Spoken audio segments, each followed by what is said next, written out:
Welcome back to the Garden with Joy and Holly radio show. Time for your garden questions, our garden answers. You got a question, send it on over to gardentalkradio@gmail.com.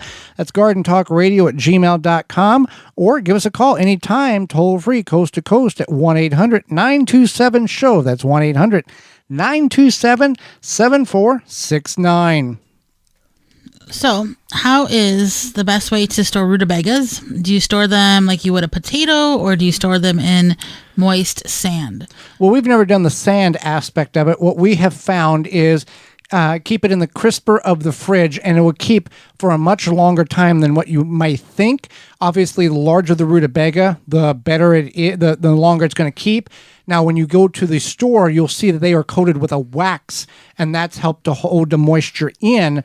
We don't necessarily, as home gardeners, want to or need to wax it, but keeping it in the crisper of a fridge is the better way. Also, you can also blanch and freeze them.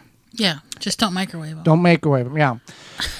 Okay, can I use seeds shown as a sale date that is past or expired? You can. So unlike packaged food, seeds don't have an expiration date. It's just like a federal seed act requires the seed packets to have a packed for a year. And typically what happens is, so that shows how old the seeds are. And they have to be sold that calendar, or by the end of that calendar year because of the government. Blah, blah, blah. Add your, whatever to that. So anyway, seeds lose about 10% viability germination rate every year. So if you bought seeds this year, the next year, if you planted 10 seeds, one might not sprout. And then next year after that, if you planted 10 seeds, two might not sprout. Well, example, we had celery seeds from 2013. It's 2024 now. None of them came up. Right. Well, and also the larger the seed, the more likely it is to germinate. Correct. Because it has more girth, meat, I don't know, whatever to it. Material inside of it. Yeah. And all seeds have a seed coat, and then they have the inner part. So even if it's super, super tiny, they still have a seed coat in the inner part. So that could be why. All right. Question here about hardening off. My question is, when they come back in after you've taken them out, do they go back under the grow lights as scheduled that I've set up, or that they turn on at 7:30 a.m. and turn off at 10:30 p.m., or do I place them in a south-facing window? Thanks. Yeah, so either or. I would continue to put them underneath the grow light until you are able to adapt them or acclimate them. That's the process of hardening a plant off from bringing them inside to outside over the course of a period of mostly 7 days. And by that 7th day, it has worked its way from shade to partial shade to full sun to stay out overnight, and then you plant it in the garden the next day.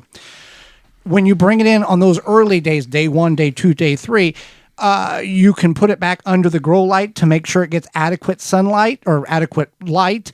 You would only need 10 to 12 hours. I don't think you need to go from 7:30 to 11:30.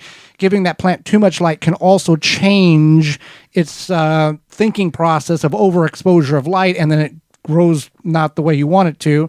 It doesn't grow the way it's scheduled to grow if it was naturally outside, with the progression of the daylight getting slightly longer each day. So, but also putting in a south-facing window or a bright window, that's fine as well.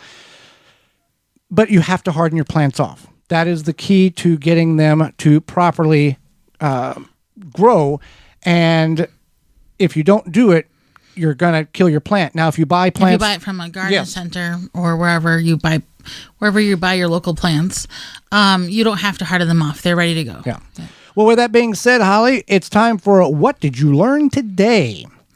You have to go first. I knew eggshells took, I thought, about 18 to 24 months. Joe Lampo informed us and taught us that it takes about 5 years for an eggshell to break down for usable calcium under the tomato, when all you really need to do is water. Yes. I learned that you shouldn't top trees. I knew that, but I guess I relearned it, and also... The severity of what it was. The severity, yeah, that's basically what it was, the absolute severity of that. Well, what we learned today is brought to you by honeybeehealthy.com. Whether you're a gardener, a bee hobbyist, or a professional beekeeper, Honey Bee Healthy Inc. has the products to help you maintain a healthy hive and thriving garden. For more information on how to use Honey Bee Healthy in your garden, visit honeybeehealthy.com. That's honey, the letter B, healthy.com.